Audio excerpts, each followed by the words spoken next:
O nak, ready ka na ba umalis? Opo, kumpleto naman na po yung gamit ko.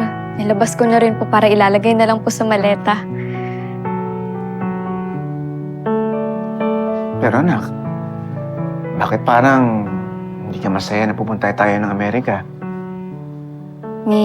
Na-realize lang po ko na ang dami na po talagang nagbago. Mama, bebe, dati hirap na hirap po tayong bunuin yung 15,000. Ngayon, sa Amerika na po natin ipapagamot si Lolo Savi. Sino naman po ako para magreklamo? Pero nak, bakit parang malungkot ka? Dahil ba napamahal ka na dito sa Solmera City? Bebe. Nakaka-inlove naman talaga dito sa Solmera City.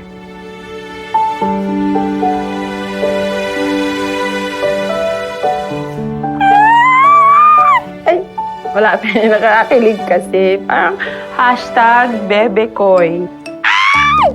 Tumigil ka dyan. Ikaw talaga puro kakalokohan. Friendly naman.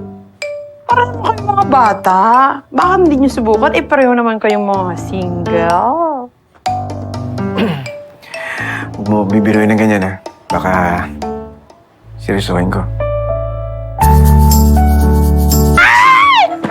Alam mo, kayo talaga, alam ko mag-aayos tayo at tutulungan natin si Angel mag-ayos ng gamit. Ikaw puro ka talaga kakalokohan. Tumigil ka, ha?